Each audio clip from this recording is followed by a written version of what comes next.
राधे कृष्णा दोस्तों। आज की जो कहानी है, गरीब ब्राह्मण और भगवान की कहानी। सुख और आनंद सदा के लिए बना रहे। यदि आप भी ऐसा चाहते हैं तो इस कहानी को बड़े ध्यान से सुनना होगा, क्योंकि इस कहानी का एक एक शब्द बहुत ही महत्वपूर्ण है। दोस्तों, आपका ज्यादा समय ना लेते हुए आइए कहानी सुनाते हैं। बहुत ही पुराने समय की बात है। किसी गांव में एक ब्राह्मण रहता था। वे ब्राह्मण बहुत ही गरीब था। किसी तरह से वे अपना जीविका चलाता रहता था। ब्राह्मण बड़े ही नेक स्वभाव का था, सीधा साधा, भोला भाला। जब तक वह ब्राह्मण कुंवारा था तब तक उसका गुजारा किसी तरह से चल रहा था।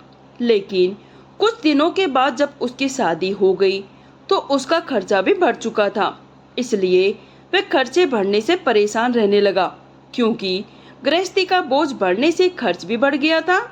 उस ब्राह्मण को अपने बाप दादा से जो पूंजी में मिला था, वह उसने पूजा, आराधना और शास्त्रों का ज्ञान, बस इसी चीजों में सब कुछ गवा दिया। ब्राह्मण लोगों के दरवाजे पर जाता, भजन, श्लोक, अनेक भगवान की चर्चाएं सुनाकर उनसे कुछ भिक्षा मांग लेता था। उसे पाव भर अनाज मिल जाता और कहीं से फल। ऐसे जुगाड़ करके वे ब्राह्मण अपना और अपनी पत्नी का खर्च चलाता था। जिस दिन उस ब्राह्मण को भिक्षा में कुछ नहीं मिलता था, उस दिन वे दोनों पति पत्नी भगवान को उलाहना देते हुए भूखे पेट ही सो जाया करते थे। वैसे तो उसकी जो पत्नी थी वे बड़ी ही सीधी सादी थी और बड़ी ही नेक स्वभाव की भी थी। कभी कोई शिकायत नहीं करती थी, परंतु निरंतर भूखे रहने के कारण कभी कभार उसे अपने पति पर बहुत ही गुस्सा आता था। वह मन में सोचने लगती थी, कैसी मेरी किस्मत थी जो मुझे ऐसा जीवन साथी मिला। ऐसे ही एक बार की बात है, बहुत तेज बरसात हो रही थी तो ब्राह्मण देवता को उस दिन भिक्षा में कुछ नहीं मिला। 2 दिन और 2 रात इसी तरह से दोनों ब्राह्मण और ब्राह्मणी भूखे रहे। तीसरे दिन जब बरसात बंद हुई और सवेरे सवेरे जब उजाला हुआ तो उसकी पत्नी को ब्राह्मण की सूरत देख करके तरस आने लगा। ब्राह्मण की पत्नी ब्राह्मण से कहने लगी, देखो जी, आप अपनी आजीविका बढ़ाने का कुछ और साधन ढूंढ लो, क्योंकि ऐसे में भिक्षा करके हमारा जो भी काम है वह चलता नहीं है। गांव से बाहर चले जाओ और कुछ काम धंधा कर लो, इसके बाद में गांव में वापस आओ। ब्राह्मणी की बात को सुन करके वह जो ब्राह्मण था वह कहने लगा, तुम ठीक कहती हो भाग्यवान, मैं कल ही कुछ काम ढूंढने के लिए दूसरे गांव की ओर जाता हूँ। दूसरे दिन वह ब्राह्मण सुबह सुबह जल्दी उठ गया। स्नान आदि से निर्वत होकर के भगवान की पूजा आराधना की और अपनी फटी धोती और पुराना कुर्ता उसने पहन लिया, झोला उठाया और झोपड़ी के बाहर निकल आया। अच्छा, मैं जाता हूँ भाग्यवान, जय श्री कृष्णा, उस ब्राह्मणी ने कहा। जल्दी आना, ब्राह्मण ने उत्तर दिया और फिर वहां से निकल पड़ा। अपने घर से बाहर निकला और जंगल से होते हुए कोसों की दूरी तय करता हुआ वह जंगल में, बहुत गहरे जंगल में पहुंच गया। वह जंगल बहुत बड़ा था, खत्म होने का नाम ही नहीं ले रहा था। तभी उसने एक बड़ा ही सुंदर सरोवर देखा। शीतल जल से भरा, भांति भांति भांत के पक्षी उस जल में क्रीड़ा कर रहे थे। उसी सरोवर के किनारे ही एक सोने का मंदिर उस ब्राह्मण को दिखाई दिया। उस मंदिर को देख करके उसे भगवान के दर्शन करने की उसके मन में बड़ी तीव्र इच्छा होने लगी और वह जल्दी जल्दी उस मंदिर में जाकर के घुस गया। परंतु ये क्या, मंदिर के अंदर भगवान का सिंहासन तो खाली था। उसने सोचा, इतना सुंदर मंदिर है पर भगवान की मूर्तियां तो है ही नहीं। दर्शन हो जाते तो कितना सुंदर होता। वह ब्राह्मण इस स्थिति को देख करके उदास हो गया। वह मंदिर के बाहर आया तो उसने देखा, वहां से कुछ ही दूर पर एक बड़ा सा पेड़ है और उस पेड़ के पीछे प्रकाश दिखाई दे रहा है। उस प्रकाश को देख करके वह ब्राह्मण आश्चर्यचकित रह गया। उसके मन में बड़ी जिज्ञासा हुई उस प्रकाश को देखने के लिए वह जाए। जब ब्राह्मण ने पास जाकर के देखा तो ब्राह्मण बहुत ही आश्चर्य से भर गया। उसके मन को आनंद पैदा हो गया। उस पेड़ के नीचे एक चांदी का सुंदर चबूतरा बना हुआ था और उस चबूतरे पर मखमल की चादर पर मंदिर से निकलकर भगवान नारायण जी और माँ लक्ष्मी बेटे चौसर का खेल खेल रहे थे। उस ब्राह्मण ने भगवान को जाकर के दंडवत प्रणाम किया। ब्राह्मण को देखते ही भगवान विष्णु ने उसे अपने पास बुलाया और अपने पास में बिठा लिया। वह बेचारा ब्राह्मण तो भगवान को देख करके ही अभिभूत था। वह अपने इष्ट नारायण और माता लक्ष्मी के रूप में ध्यान में बिल्कुल डूब चुका था। प्रसन्नता और आनंद से उसके मुख से बोल ही नहीं निकल रहे थे। ब्राह्मण वहीं भगवान विष्णु के चरणों के पास जाकर के बैठ करके माता लक्ष्मी और नारायण के चौसर का खेल देखने लगा। खेलते खेलते दोपहर हो गई। तब भगवान नारायण ने पूछा, ब्राह्मण देवता, आपने बड़ी तन्मयता से चौसर का खेल देखा है, अब बताओ हम दोनों में से कौन जीता है और कौन हारा है। तब ब्राह्मण ने देखा कि 16 श्रृंगार की माता लक्ष्मी सिर से पैरों तक मणियों और मोतियों से लदी हुई है। माता लक्ष्मी के बोलने और हंसने से चमकते मोती झर रहे हैं, वहीं श्रवण मुद्राएं गिर रही है। फिर ब्राह्मण ने नारायण की ओर देखा। पीताम्बर वस्त्र पहने नारायण के हाथों में शंख चक्र गदा और कुछ नहीं था। ब्राह्मण ने हाथ जोड़ करके कहा, हे प्रभु, मुझे माफ करना, आज जो चौसर में जीत हुई है वे माता लक्ष्मी की हुई है। भगवान नारायण बोले, अच्छा ब्राह्मण देवता, चलो जो आपने कहा हमने वही माना। इतना कह करके नारायण जी मुस्कुराए और ब्राह्मण की बात सुन करके लक्ष्मी जी बहुत ही प्रसन्न हो गई। उन्होंने अपने हाथ का भारी रतन जो कंगन उतारा और उस ब्राह्मण को देते हुए कहने लगे, ये लो ब्राह्मण देवता, मैं तुम पर बहुत ही प्रसन्न हूँ। इस कंगन को ले जाओ और अपने जीवन को सफल बनाओ। ब्राह्मण ने बड़ी ही प्रसन्नता के साथ उस कंगन को लपक करके जल्दी से पकड़ लिया और वह आनंद विभोर होकर के बार बार नमन करते हुए प्रसन्नता से अपने गांव की ओर चल दिया। घर की तरफ वापस जाते समय उस ब्राह्मण को रास्ते में एक बड़ा सा तालाब दिखाई दिया। ब्राह्मण ने सोचा, यहाँ से नहा धो लूं, इसके बाद अपने घर को चलूं, संध्या का तर्पण करता जाऊं। इतना सोच करके उस ब्राह्मण ने अपने कपड़े उतार करके तालाब के किनारे रख दिए और लक्ष्मी जी द्वारा दिया हुआ रत्नों से जड़ित कंगन को भी वहीं रख दिया और वह तालाब में नहाने के लिए उतरा और डुबकी लगा दी। इतने में ही एक मछली तैरती हुई वहां आई और कपड़े पर रखे हुए उस चमकते हुए कंगन को उठा करके निगल गई। थोड़ी देर बाद जब ब्राह्मण नहा धो करके तालाब से बाहर आया, उसे वह कंगन दिखाई नहीं दिया। ये देख करके ब्राह्मण का मन बड़ा दुखी हो गया, पर अब क्या हो सकता था। बड़े दुखी मन से वह ब्राह्मण अपने घर को गया। दुखी मन के कारण उसने ब्राह्मणी से कोई बात नहीं की और मुंह छुपा करके भूखा ही सो गया।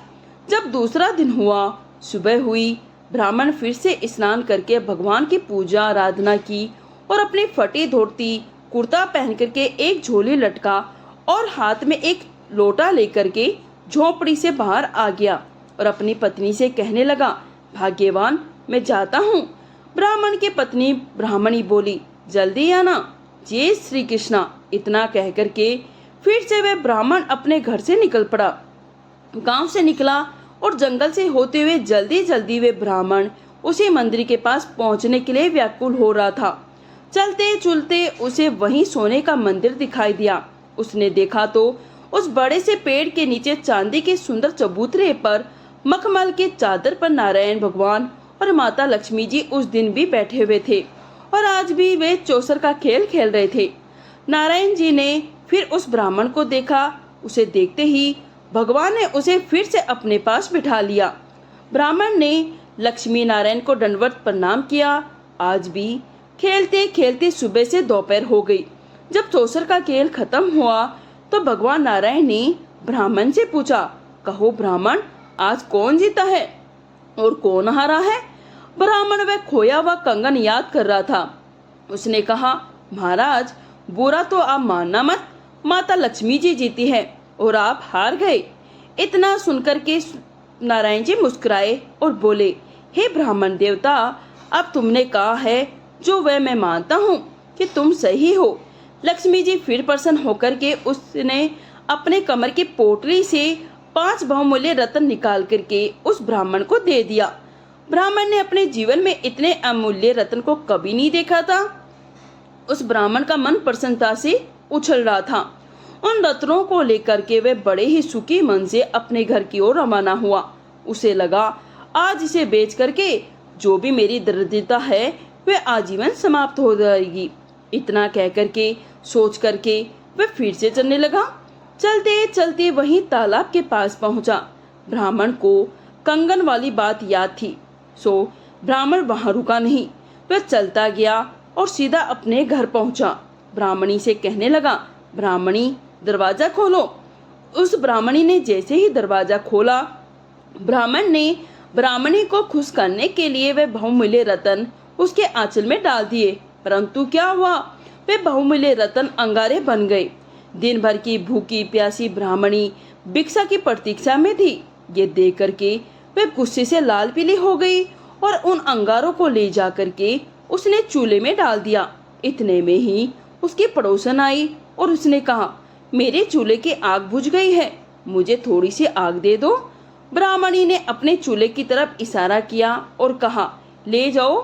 पड़ोसन उन अंगारों को लेकर के वहां से चली गई।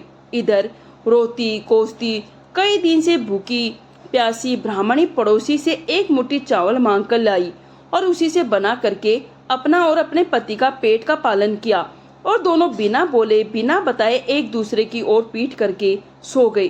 जब तीसरा दिन हुआ, सुबह हुई, तो प्रतिदिन की तरह वह ब्राह्मण स्नान करके भगवान की पूजा आराधना करने के बाद अपनी धोती पहनी, फटा सा कुर्ता पहन करके झोली को लटकाया और झोपड़ी से बाहर आकर कहने लगा, अच्छा मैं चलता हूँ।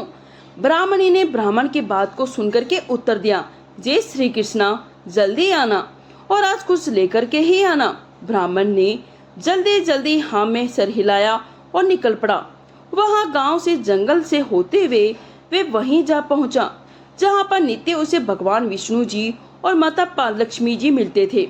फिर उसी मंदिर के पास जाकर के बड़े से पेड़ के नीचे उसे चांदी के सुंदर चबूतरे पर मखमल की चादर पर भगवान नारायण जी और माता लक्ष्मी जी बैठे हुए थे।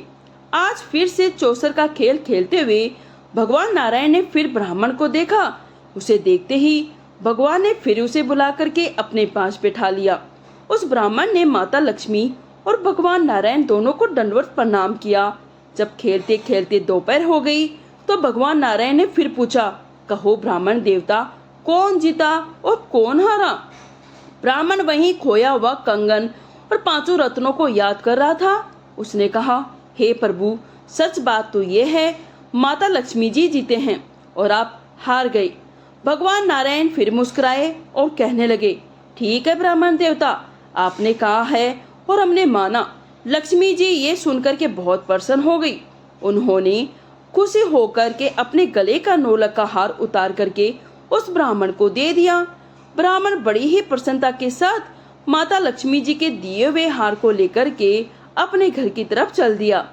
ब्राह्मण जब अपने घर पहुंचा तो घर पहुंचते ही उसने नौलक का हार अपनी जो वह ब्राह्मणी थी उसके गले में डाल दिया।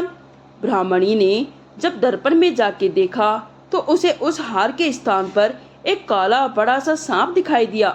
वह नौलक का हार सांप में बदल चुका था। अब उस ब्राह्मणी को बहुत तेज गुस्सा आया, बड़ा क्रोध भी आ गया। गुस्से में लाल पीली होकर के वह ब्राह्मणी उस सांप रूपी हार को उठा करके बाहर फेंक दिया। आज फिर से वे दोनों भूखे ही सो गए और उनकी बातचीत भी बंद हो गई थी। अब काल चक्कर कभी रुका है क्या। चौथा दिन भी आ गया। फिर सुबह हुई। ब्राह्मण ने नहा धो करके भगवान की पूजा आराधना की और फटी धोती कुर्ता पहन करके झोला को लटकाया और झोपड़ी से बाहर आकर के कहने लगा, देखो भाग्यवान, अब मैं जाता हूँ, कुछ मेले तो लेकर आता हूँ। अच्छा तो कान्हा का नाम लेकर के जाना, जल्दी आना। आज तो जजमान को भजन भी सुना देना और कुछ भी जरूर लेकर आना। ब्राह्मणी ने झोपड़ी के अंदर से कहा। ब्राह्मण ने कहा, हाँ ठीक है भाग्यवान। इतना कह के ब्राह्मण फिर निकल पड़ा। अपने गतवे और गांव से निकला। जंगल से होते हुए वह ब्राह्मण आज फिर उसी मंदिर के पास जाकर के पहुंच गया। सोने का मंदिर सामने ही था। उस बड़े से पेड़ के नीचे जब जाकर के देखा तो आज भगवान नारायण जी और माता लक्ष्मी जी वहां नहीं थे। ब्राह्मण को लगा आज तो बड़ा नुकसान हो गया। ब्राह्मण माता लक्ष्मी और भगवान नारायण के मंदिर में चला गया आज भगवान नारायण और माता लक्ष्मी ना तो मंदिर में दिखाई दिए, ना ही पेड़ के नीचे। तभी अचानक उसने देखा तो उसे दूर एक विशाल गरुड़ जी उड़ती हुई वहां से चले आते हुए दिखाई दिए। माता लक्ष्मी जी नारायण जी के साथ उस गरुड़ पर से नीचे उतरे और दोनों आज फिर से उसी चबूतरे पर आकर बैठ गए और चौसर का खेल आरंभ हुआ। ब्राह्मण चुपचाप बैठा उस खेल को देखता रहा। खेल जब समाप्त हुआ और निर्णय का समय आया तो भगवान नारायण ने ब्राह्मण की ओर देखा। ब्राह्मण तुरंत बोल पड़ा, क्षमा करना प्रभु, जीती तो माता लक्ष्मी ही है और आप हार गए। भगवान नारायण फिर मुस्कुराए और बोले, ठीक है ब्राह्मण, आपने कहा है, हमने माना। लक्ष्मी जी बड़ी ही प्रसन्न हुई और प्रसन्नता से अपने कमर के भंडार से चाबी निकाल करके उस ब्राह्मण को देते हुए कहा, लो ब्राह्मण देवता, मंदिर में मेरे भंडार गृह से तुम जितना उठा करके ले जा सकते हो उसे उठा करके अपने घर को ले जाओ। पूजा पाठ करो, जप करो, यज्ञ करो, जितना चाहे खर्च करो। अब ब्राह्मण देवता ने कुछ देर तक विचार किया, फिर दौड़ करके भागा। वे और जल्दी से गांव से जाकर के एक बैलगाड़ी को लेकर किराए पर वहां पर पहुंच गया। वे लक्ष्मी जी के भंडार गृह से धन संपत्ति और रत्नों से बड़े बड़े बड़े मटके उठा करके उसने उस बैलगाड़ी में लाद दी। अंत में एक बड़ा सा सोने का आभूषणों से भरा हुआ घड़ा उठा करके अपने माथे पर रख लिया। माँ लक्ष्मी जी को प्रणाम करके वे अपने घर की तरफ रवाना हुआ। अभी ब्राह्मण देवता घर की तरफ जा ही रहे थे, जोर की आंधी चली। बैलगाड़ी वाला उस भयानक आंधी में कहीं खो गया। ब्राह्मण के सिर पर रखा सोने का जो आभूषण से भरा हुआ घड़ा था, अंधेरे में कहीं गिर गया। आज फिर वह ब्राह्मण अपने घर को खाली हाथ लौटा। ब्राह्मणी ने हंस के पूछा, हे नाथ, आप सुबह सुबह कहाँ चले जाते हैं? पहले तो जब आप जाते थे तो सेर दो सेर अनाज लेकर आते थे, लेकिन आजकल तो कभी अंगारे लाते हो, कभी सांप लेकर आते हो क्या किया है आपको? अब ब्राह्मण देवता ने दुखी होकर के इतने दिनों की जो भी राम कहानी थी वह सब कुछ ब्राह्मणी को कह सुनाई। ब्राह्मणी ने जब सारी बातें सुनी, उसे जानने के बाद ब्राह्मणी कहने लगी, ये गलती तो आप कर ही रहे हैं। आप रोज रोज धन के लोभ में आकर के लक्ष्मी जी को जीता हुआ और भगवान नारायण को हारा हुआ बता देते हैं। ये ठीक तो है, परंतु आपको पता है नारायण जी की इच्छा और उनके साथ के बिना लक्ष्मी जी कहीं नहीं रुक सकती। जहाँ नारायण नहीं रुकते, माता लक्ष्मी जी वहाँ कभी दिखाई नहीं देती। इच्छा और उनके साथ के बिना लक्ष्मी जी कहीं नहीं रुक सकती। जहाँ नारायण नहीं रुकते, माता लक्ष्मी जी वहाँ कभी दिखाई नहीं देते। इसलिए आज मेरा कहना मानना और फिर से वहाँ पर जाना। आज जब जाना तब खेल पूरा हो तो भगवान नारायण को जीता हुआ बताना। उस ब्राह्मणी की बात को सुन करके ब्राह्मण को कुछ समझ में नहीं आया। वे ब्राह्मण देवता बोले, अरे भाग्यवान, अपने नारायण तो बस फकीर है, उनके पास तो हमें देने के लिए कुछ भी नहीं है। पति की बात को सुनकर के ब्राह्मणी कहने लगी, भगवान के दर्शन हो जाए, उनकी कृपा मिल जाए, इसके बाद हमको और कुछ भी नहीं चाहिए। नाथ, मेरी बात मानिए, आज कुछ भी हो पर आप जीता हुआ नारायण को ही बताना। उसके बाद देखिए उनकी लीला। ब्राह्मणी की बात सुनकर के ब्राह्मण चुप हो गया। अब 5वां दिन शुरू हो गया। प्रातःकाल ब्राह्मण रोज की तरह स्नान करके तैयार हुआ और भगवान की पूजा आराधना की और अपनी फटी धोती फटा कुर्ता पहन करके झोला लटकाया और झोपड़ी से बाहर आया। वापस वही शब्द दोहराया, अच्छा मैं चलता हूँ भाग्यवान। ब्राह्मणी ने अंदर से उत्तर दिया, जय श्री कृष्णा, जल्दी आना और जैसा मैंने कहा है वैसा ही करना। ब्राह्मण ने जल्दी जल्दी अपना सिर हिलाया और फिर वहां से निकल पड़ा। अपने गंतव्य की ओर ब्राह्मण मंदिर के पास पहुंचा। बड़े से पेड़ के नीचे उसी चांदी के चबूतरे पर बिछी हुई मखमल की चादर पर उस दिन भी भगवान नारायण जी और माता लक्ष्मी जी बैठे हुए प्रतिदिन की ही तरह चौसर का खेल खेल रहे थे। उस ब्राह्मण को देखते ही नारायण जी ने कहा, आइए ब्राह्मण देवता, यहाँ आकर हमारे पास बैठो। ब्राह्मण देवता उनके पास जाकर के बैठ गए और बैठे बैठे वे खेल देखते रहे और मन ही मन श्री हरि का भजन गुनगुनाते हुए और याद करते रहे उन बातों को जो बातें ब्राह्मणी ने उससे कही थी। जब चौसर का खेल समाप्त हुआ तो भगवान नारायण ने फिर से पूछा, हाँ जी ब्राह्मण देवता जी, बताओ तो आज खेल में कौन जीता और कौन हारा? ब्राह्मण ने कहा, जगत के स्वामी, आज तो आप जीते हैं और लक्ष्मी जी हार गई। इतना सुन के भगवान नारायण को बड़ा आश्चर्य हुआ और लक्ष्मी जी थोड़ी सी नाराज हो गई। भगवान नारायण ने पुनः बड़े ध्यान से ब्राह्मण का चेहरा देखा और कहने लगा, क्या कहते हो ब्राह्मण? अभी तो सोच लो एक बार फिर से, क्योंकि मेरे पास तुम्हें देने के लिए कुछ भी नहीं है।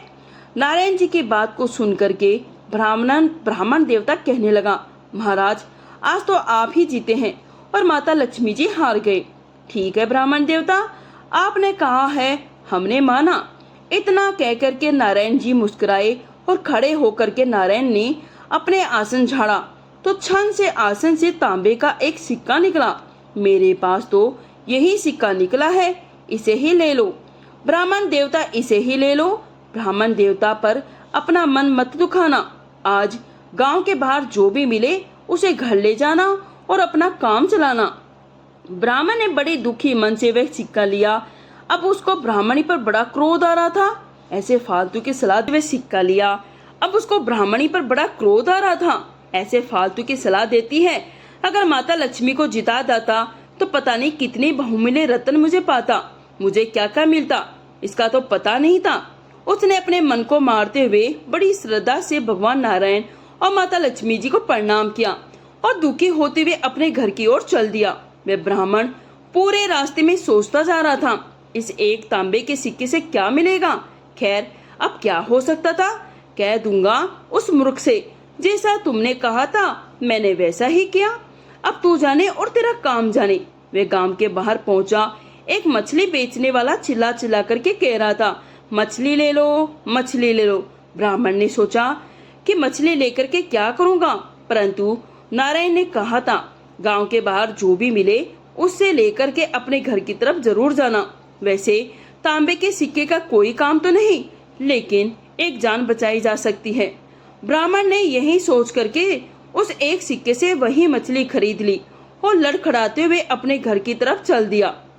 घर के बाहर उसने वह मछली रख दी और जैसे ही उसने अपनी झोपड़ी में प्रवेश किया, जोर से एक तूफान आ गया और उस झोपड़ी के स्थान पर एक बड़ा ही सुंदर बड़ा सा महल बन गया। बाहर हाथी, घोड़े, सेवक दिखाई देने लगे। उस ब्राह्मण के घर में अचानक आनंद ही आनंद। ब्राह्मण और ब्राह्मणी सुंदर वस्त्रों और गहनों से लद गए। पड़ोसन ने जब ये सब ठाट बाट देखा तो दौड़ती हुई पड़ोसन वहां आई और कहने लगी, मैं तो उस दिन तुम्हारे घर से आग मांग कर ले गई थी, लेकिन उसमें मुझे 5 रत्न मिले थे। अब मैं समझ गई तुम लोग इतने धनवान जो हो, इसलिए अपने रत्न को चूल्हे में रखते हो। ऐसा लगता है तुम मेरी नियत की परीक्षा ले रही थी। ब्राह्मणी बहन, ये लो, अपने रत्न वापस ले लो और अपनी मित्रता बनाए रखो। बस उसने ब्राह्मणी के आंचल में वे 5 अमूल्य रत्न डाल दिए। तभी वे बैलगाड़ी वाला मकान ढूंढते ढूंढते वहां पहुंचा और कहने लगा, बहुत थक गया हूँ, पंडित जी आपको ढूंढते ढूंढते अपना माल ले लो और मुझे मेरा भाड़ा दे दो। घर के बाहर से ब्राह्मण को 9 लाख का हार भी मिल गया। ब्राह्मण ने जो मछली खरीदी थी उसने वह सुंदर कंगन भी उगल दिया, जो माता लक्ष्मी ने उस ब्राह्मण को पहली बार में दिया था। ब्राह्मण और ब्राह्मणी के अब सुख के दिन आ गए थे। एक दिन ब्राह्मणी ने कहा, हम लोगों को लक्ष्मी माता और नारायण भगवान का धन्यवाद तो करना ही चाहिए। आपको उनका मंदिर तो मालूम ही है, मुझे भी वहां ले चलिए, मुझे भी दर्शन करने हैं। ब्राह्मण को बात सही लगी और वे दोनों सुबह सुबह सवेरे उठे, स्नान करके पूजा आराधना की और ब्राह्मण ने सुंदर पीताम्बर पहना, हाथ में सोने का कमंडल ले गया और चांदी की छड़ी ली और चलने के लिए तैयार हो गया। उस ब्राह्मणी ने सोने की जरी वाली साड़ी पहनी और लक्ष्मी जी वाला कंगन पहना। वही 9 लाख का हार उसने गले में डाल लिया और दोनों वहां से सज धज कर निकल पड़े अपने गंतव्य की ओर। कुछ देर बाद दोनों उसी मंदिर के पास पहुंच गए जहां वे ब्राह्मण हमेशा जाया करता था। ब्राह्मण को आता देख करके माता लक्ष्मी जी ने भगवान नारायण से देख करके कहा, नारायण जी इस तरफ कहा, इसने मुझे हारा हुआ बताया था, आज फिर आ गया इधर। आज इधर आया तो मैं इसे आज हर हाल में भगा दूंगी। तभी भगवान नारायण जी मुस्कुराकर कहने लगे, ना देवी, ऐसा अनर्थ मत करना। ये ब्राह्मण जात से ही बड़ा सीधा है और बड़े ही सरल स्वभाव का है। इसने हमेशा निडरता में अपने जीवन काटा है। ये ब्राह्मण मन का बड़ा सच्चा है, इसलिए गरीबी के कारण इसके अंदर लालच आ गया था, पर इसमें इसका कोई छल कपट नहीं है। भगवान नारायण लक्ष्मी जी से बात कर ही रहे थे कि ब्राह्मण और ब्राह्मणी मंदिर में आकर के लक्ष्मी माता और नारायण भगवान के सामने दंडवत हो गए। दोनों ने नारायण को और लक्ष्मी जी को जाकर के उनके चरणों को पकड़ लिए। भगवान नारायण जी कहने लगे, उठो ब्राह्मण, आज कैसे आना हुआ? इतना सुन के ब्राह्मण ने ब्राह्मणी की ओर देखा तो ब्राह्मणी कहने लगी, प्रभु हे माता, आप सबकी कृपा से सब आनंद में हैं। हमें कोई ऐसा महत्व बताइए जिसे ये सुख और आनंद सदा के लिए मेरे पास बना रहे। ये बात सुनकर के माता लक्ष्मी खुश होते हुए बोले, कहने लगे, जहाँ नारायण के नाम का जाप होगा वहाँ लक्ष्मी जी तो सदा अपने आप दौड़ के आ जाएंगे, क्योंकि जहाँ नारायण का वास है वहाँ तो लक्ष्मी जी को आना अनिवार्य है। इसलिए भगवान नारायण का नाम जपो तो तुम्हारे कल्याण होगा। इतना कहकर के भव्य नारायण और लक्ष्मी जी वहाँ से अंतर्ध्यान हो गए और वे जो ब्राह्मण और ब्राह्मणी थे वे जब तक जिए भगवान नारायण का जाप करते रहे और माता लक्ष्मी और भगवान नारायण की कृपा से इन्होंने जब तक अपने जीवन को जिया सारे सुखों का भोग करके इसके बाद इन दोनों को मोक्ष प्राप्त हुआ। दोस्तों, ये कहानी यहीं समाप्त होती है। आपको ये कहानी कैसी लगी प्लीज कमेंट करके जरूर बताएं। कहानी थोड़ी सी भी अच्छी लगी है तो प्लीज इसे लाइक करें, शेयर करें। पूरी कहानी सुनने के लिए आप सभी का धन्यवाद।